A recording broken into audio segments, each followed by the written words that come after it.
நீங்க ஏன் இயேசுவை ஏற்றுக்கொண்டீங்க? அப்படின்னு யாராவது ஒரு கிறிஸ்தவர நம்ம பார்த்து கேட்டோம் அப்படின்னா, அவங்க கிட்டேருந்து வரக்கூடிய பொதுவான பதில் என்னவா இருக்கும்? "இயேசு கிறிஸ்து எனக்காக மரித்தாரு. இயேசு கிறிஸ்து என் பாவங்கள மன்னிச்சிருக்கிறாரு." இப்படின்னு ஒரு சரியான ஆன்ஸர சொல்லுவாங்க. ஆனா இத தாண்டி இயேசுவ ஏன் பின்பற்றுறோம்? இயேசுவ அவர் சொல்லியிருக்கிற மாரி நம்ம பின்பற்றுறோமா? அப்படின்னு கேட்டோம் அப்படின்னா, எல்லாருக்குமே தான் பண்றது கரெக்ட்டு அப்படின்னு தான் தோணும். ஆனா, வேதம் அத ஒத்துக்குதா? வேதம் சொல்லியிருக்கிற வழியில, இயேசு சொன்ன மாரி தான் நீங்க அவர பின்பற்றுறீங்களா? அப்படின்னு பார்த்தோம் அப்படின்னா, அதுல நெறைய கேள்விகளும், குற்றங்களும், குறைகளும் உள்ள இருக்கும். அப்ப இத எப்படி நம்ம கண்டுபிடிக்கலாம்? இப்போ இயேசு சொல்லியிருக்கிற மாதிரி, ஒரு ஊழியக்காரர் தன்னுடைய ஊழியத்த செய்றாரா? இல்ல இவருடைய இஷ்டப்படி செய்றாரா? இந்த கேள்விக்குள்ள ஒரு ஊழியத்த எப்படி சரியான ஊழியன்னு கண்டுபிடிக்கலாம்? இயேசு மத்தேயு 28ஆம் அதிகாரம் அதுல 19, 20 வசனங்கள்ல பேசும்போது, "நீங்க புறப்பட்டு போய் சகல ஜாதிகளையும் சீஷராக்குங்க." நீங்க புறப்பட்டு போய் சகல ஜாதிகளையும் என்னுடைய சுவிசேஷத்த சொல்லி, அவங்கள சீஷராக்கி, அவங்களுக்கு ஞானஸ்நானம் குடுங்க அப்படின்னு சொல்லி, தெளிவா ஒரு விஷயத்த சொல்லி முடிச்சிருப்பார். இதுதான் இயேசு அவங்களுக்கு குடுத்த இன்ஸ்ட்ரக்ஷன். ஆனா, நாளாக நாளாக இந்த அப்போஸ்தலர்களுடைய காலங்கள்லாம் முடிஞ்சு, அவங்களுக்கு கீழ இருந்த உண்மையான சீஷர்களுடைய காலங்கள்லாம் முடிஞ்சு, இந்த சபையானது எப்படி மாறிடுச்சு? இந்த சுவிசேஷ ஊழியம் எப்படி ஆயிடுச்சுன்னா, புறப்பட்டு போறாங்க. இயேசு கிறிஸ்துவ பத்தி போதிக்கிறாங்க. அவங்கள கூட்டிட்டு வந்து ஒரு சபையாக, ஒரு ஆர்கனைசேஷனாக மாத்திட்டு, மேற்கொண்டு அவங்க யாரையும் கிறிஸ்துவுக்குள்ள வளர்றதுக்கு வழி காட்டுறதே இல்ல. பிகாஸ் சொல்லிக் குடுக்கிறவங்களுக்கே தெரியாது. அப்ப என்ன ஆயிடுது? ஒரு பெரிய கட்டடத்த கட்டணும். நாம எல்லாம் அதுக்குள்ள எங்கேயும் சிதறி போயிறக்கூடாது. நீங்க எந்த சர்ச்சுக்கும் போயிடக்கூடாது. அந்த சர்ச்சுக்கு போயிடக்கூடாது. இந்த சர்ச்சுக்கு போயிடக்கூடாது. அந்த மீட்டிங், இந்த மீட்டிங் எங்கேயும் நீங்க போக்கூடாது. இங்க தான் இருக்கணும் அப்படின்னு சொல்லி, ஒரே அமைப்புக்குள்ள ஒண்ணா இருக்கணும். நம்ம பெரிய சபையா மாறணும். நம்ம ஊழியம் பெருசா மாறணும் அப்படின்னு நெனைக்கிறாங்க. இது எத அடையாளப்படுத்துதுன்னு நெனைக்கிறீங்க? அப்படியே நீங்க பைபிள்குள்ள போனீங்க அப்படின்னா, நோவா காலத்துக்கு அப்புறம் பாபேல் அப்படின்னு ஒரு பெரிய கோபுரத்த எல்லாரும் சேர்ந்து கட்டலாம். நம்ம சிதற வேண்டாம். நம்ம இங்கேயே இருக்கலாம். நமக்கு பேர் உண்டாக பண்ணலான்னு சொல்லி பிளான் பண்ணி அங்க இருப்பாங்க. அப்ப தேவன் அங்க வந்து என்ன பண்ணுவாரு? ஒரு குழப்பத்த உண்டாக்குவாரு. ஒரு பாஷைய மாத்தி விட்டுட்டு அவங்க எல்லாரும் சிதறடிப்பார். இன்னிக்கும் நெறைய சபைகள் நாங்க வளரணும், நாங்க வளரணும், நாங்க வளரணும், நம்ம சபை வளரணும், நம்ம ஊழியம் வளரணும் இப்படியே தான் சொல்றாங்களே தவிர்த்து, நாம தேவனுடைய திட்டத்த சரியா புரிஞ்சுக்கணும், வேதத்த சரியா புரிஞ்சுக்கணும் அப்படின்னு எந்த தலைவர்களும் போதிக்கிறது இல்ல, வழிகாட்டுறது இல்ல. ஒரு ஊழியம் சரியா தப்பா அப்படின்னா, இந்த மாதிரி இருந்துச்சு. பெரிய கூட்டத்த கூட்டிக்கிட்டு இருந்தாங்க அப்படின்னா, அந்த ஊழியம் தவறு. அப்ப எது சரியான ஊழியம்?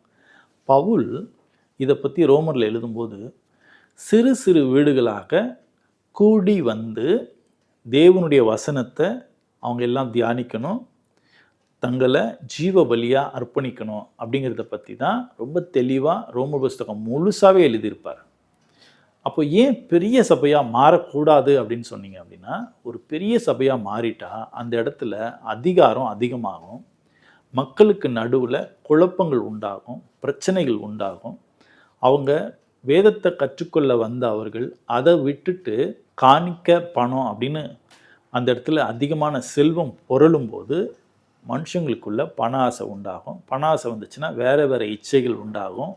பாவம் செய்ய தைரியம் வரும். அதனால தான் சின்னதா வீடுகள்ல கூடியிருந்து தேவனுடைய திட்டங்கள குறித்து நீங்க பேசி, உங்கள நீங்க ஜீவனுக்குள்ள வழிநடத்திக்கோங்கன்னு ரொம்ப எளிமையான விஷயத்த சொல்லியிருப்பார்.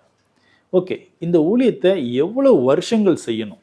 எவ்வளோ காலம் இந்த ஊழியத்த நம்ம செய்யணும் அப்படின்னா, இத கூட இயேசு கிறிஸ்து தன்னுடைய 2ஆம் வருகைக்குள்ள மறைச்சு ஒரு விஷயத்த சொல்லியிருப்பாரு. என்ன அப்படின்னா, "அத்தி மரம் துளிர் விடும்போது, நான் இந்த பூமியில வந்திருக்கிறேன் அப்படிங்கிறத நீங்க புரிஞ்சுக்கலாம்" அப்படின்னு சொல்லுவார். அத்தி மரம் எத அடையாளப்படுத்துது அப்படின்னா, அத்தி மரம் இஸ்ரேல் மக்கள அடையாளப்படுத்துது. அப்போ இஸ்ரேல் மக்கள் எப்போ திரும்ப ரீஃபார்ம் ஆகிட்டாங்களோ, 1947 இஸ்ரேல் ஒரு தனி நாடா திரும்ப உருவாகி, இந்த பாலஸ்தீனம், இந்த பெலிஸ்தியர்கள் இவங்க எல்லாரையும் எதிர்த்து நிற்கிற அளவுக்கு ஒரு ஸ்டபனான ஒரு நாடாக அவங்க மாறிட்டாங்க. மாறிட்டு வந்தப்போ அதுதான் இந்த உலகத்துக்குள்ள இருக்கக்கூடிய அழிவுக்கு டைம் எது அப்படின்னு கேட்டிங்கன்னா, இந்த உலகம் அழிய போகுதுங்கிற டைமை யார் மூலமாக பார்த்து நம்ம கற்றுக்கலாம் அப்படின்னா, அது இஸ்ரேல் மக்களை பார்த்து தான் நம்ம கற்றுக்க முடியும். அப்போ இஸ்ரேல் இவ்வளோ பெரிய நாடாக ஆகிடுச்சு, பவர்ஃபுல்லாக மாறிடுச்சு அப்படின்னா, இயேசு கிறிஸ்து வரப்போறாரு அப்படின்னு இல்லை, இயேசு கிறிஸ்து வந்திருக்கிறாரு அப்படின்னு அர்த்தம். இது என்ன? அது எப்படி இயேசு வந்தது தெரியாமல் இருக்கும்? எஸ், இயேசு கிறிஸ்துவனுடைய முதல் வருகை இஸ்ரேல் மக்களுக்குள்ள வந்து இருந்தப்போ, தேவன் பல 1000 வருஷமா சொன்ன தீர்க்க தரிசனம் நிறைவேறி அது நடக்கும்போது, இயேசு அவங்க பக்கத்திலே இருந்தார். அவங்க யாருக்குமே அவர் இயேசுன்னு கண்டுபிடிக்க முடியல. அவரே சொன்னார், நான் தேவனுடைய குமாரன்னு சொல்லும்போது கூட அவங்களால அதை என்ன பண்ண முடியலன்னா, நம்ப முடியல. அதை அவங்களால அக்செப்டே பண்ணிக்க முடியல, கிரகிக்க முடியல. ஒய்? அவங்க கண்ணார கண்டாங்க, காதார கேட்டாங்க, பட் உணரவில்லை, உணர முடியாது. இதே தான் இப்போ இருக்கிற கிறிஸ்தவர்களுக்கும். எப்படி? இஸ்ரேலர் அவங்க எதிரில் கிறிஸ்து இருந்தும் உணர முடியல. இப்போ இருக்கிற கிறிஸ்தவர்கள் இயேசு கிறிஸ்துவனுடைய பிரசன்னத்தை உணருவாங்க, ஆனால் நம்ப மாட்டாங்க. எப்படி? ஆமாம், இயேசு கிறிஸ்து வந்ததுனால தான் இந்த உலகத்தில் இவ்வளவு ஒரு பிரம்மாண்டமான ஆசீர்வாதங்களும் கண்டுபிடிப்புகளும் மனுஷ இனத்துக்கு கிடைச்சிருக்கு. இஸ்ரேல் மக்கள் திரும்ப மேலே எந்திரிச்சு நிற்கிறாங்க. ஒன்றும் இல்லாமல் போன ஒரு தேசம் திரும்பவும் எந்திரிச்சு நிற்குது. இதெல்லாம் யாரால் நடக்கும்? இதெல்லாம் தேவனுடைய வாக்குத்தத்தம். இயேசு கிறிஸ்து வந்து மறைமுகமாக இதெல்லாம் செஞ்சிட்ருக்கிறார். அப்போ இயேசு பிரத்யட்சமாக வரமாட்டாரான்னு கேட்டிங்கன்னா, வரமாட்டார். இயேசு கிறிஸ்து மறைமுகமாக தான் வந்து இருந்து தன்னுடைய ஆட்களை அவர் கொஞ்சம் கொஞ்சமாக சேகரிச்சிட்ருப்பார். அப்போ இயேசு கிறிஸ்து வந்திருக்கிறாரு. எப்படி இஸ்ரேலர்கள் அவர் பக்கத்தில் இருந்த, அவங்க பக்கத்தில் நடந்த இயேசுவை அவங்களால விசுவாசிக்க முடியலையோ, அவரை கொண்டு போய் அடித்தாங்களோ, அதே மாதிரி இன்றைக்கி கிறிஸ்தவர்கள் இயேசு கிறிஸ்து வந்திருக்கிறாருங்கிற உண்மையான போதனையை எப்படி எடுத்து சொன்னாலும் அதை அவங்க என்ன பண்ண மாட்டாங்கன்னா, நம்ப மாட்டாங்க. கண்ணார பார்ப்பாங்க, காதார கேட்பாங்க, ஆனால் உணர மாட்டாங்க. இயேசு பிரசன்னம் இருக்குது, இயேசுவினால் உலகத்தில் மாற்றங்கள் இருக்குன்றத உணருவாங்க, ஆனால் இயேசுவை பார்க்க முடியாது. அப்போ இந்த 2 ட்விஸ்ட்டுக்குள்ளே தான் கிறிஸ்டியானிட்டியும் இந்த உலகத்தினுடைய முடிவும் இருக்குது. இப்போ நாம் இருக்கக்கூடிய இந்த ஒரு பீரியட் அப்படிங்கிறது, அது ஆக்சுவலி ஒரு முடிவு காலத்துக்கான ஒரு முடிவு பீரியட் தான். முடிவு காலத்துக்கான ஆரம்பம் அப்படிங்கிறது இஸ்ரேல் எழுந்து வந்தப்போ, அந்த முடிவு காலத்துக்கான முடிவு பீரியடில் தான் இப்போ நாம் இருக்கிறோம். அப்படிங்கிறதுனால இந்த நேரத்தில் போய் நாம் யாருக்காவது சுவிசேஷம் சொல்லி கிறிஸ்துக்குள்ளே கொண்டு வரணுமான்னு கேட்டிங்கன்னா, அது நம்ம வேலை இல்லை. ஏன்? அக்காலத்திலே பால் கொடுக்கிற ஸ்திரீகளுக்கு ஐயோ அப்படின்னு சொல்லி இயேசு சொல்லியிருப்பார். பால் கொடுக்கறதுனா என்ன? சுவிசேஷமாகிய ரொம்ப சுலபமான போதனை.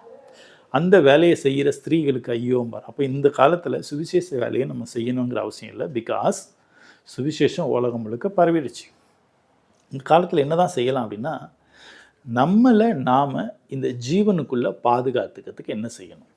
இப்போது என்ன நீங்கள் கேட்குறீங்க அப்படின்னா, ஏன் பிரதர் நீங்கள் இயேசுவை ஏற்றுக்கொண்டீங்கன்னா, நானும் ஆரம்ப காலத்தில் இயேசு கிறிஸ்து மூலமாக எனக்கு ஆசீர்வாதம் கிடைக்கும், வீடு கிடைக்கும், வெளிநாட்டு வேலைவாய்ப்புகள் கிடைக்கும், இப்படி அப்படின்னு நிறைய கண்மூடித்தனமான போலியான நம்பிக்கையோடு தான் இயேசுவை நான் ஃபாலோ பண்ணேன். ஆனால் வேதத்தை எனக்கு சில மூத்த சகோதரர்கள் சொல்லி கொடுக்கும்போது, வேதம் இவ்வளோ மகத்துவமானது அப்படிங்கிறத நான் புரிஞ்சுக்கும்போது தான் எனக்கு சில வசனங்கள் கண்ணெதிரில் அப்படியே பிரமிப்பாக பார்க்க தெரிஞ்சது. என்னென்னா, என் நாமத்தின் நிமித்தம் நீங்கள் அநேகரால் பகைக்கப்படுவீர்கள், உன்னை நீ வெறுத்து என்னை பின்பற்றி வா அப்படின்னு சொல்கிறார். அப்போது என்னை நான் வெறுக்க ஆரம்பிச்சிட்டேன் அப்படின்னா, நான் எதுக்கு உயர்ந்த இடத்துக்கு போகணுன்னு நினைப்பேன்? நான் என்னை எவ்வளோ தாழ்த்திக்க முடியும், எவ்வளவு எளிமையான வாழ்க்கை வாழ முடியும், எவ்வளவு கஷ்டங்களை சகிக்க முடியும் அப்படின்னு தான் நான் பார்க்கணும். அப்போது இதெல்லாம் நான் ஏன் பண்ணுறேன் அப்படின்னா, இந்த பூமி அழிவுக்குள்ளே போகும்போது, நம்ம எல்லாரும் அழிஞ்சு போகும்போது, தேவனுடைய முதலாம் உயிர்த்தெழுதல் அப்படிங்கிற அந்த ஜீவனுக்குள்ளே வர்றதுக்காக தான் இன்றைக்கி நான் இயேசுவை ஏற்றுக்கொண்டிருக்கிறேன். நான் ஜீவனை அடையணுங்கிறதுக்காக தான் அவர் ஜீவனையே கொடுத்துருக்கிறார்.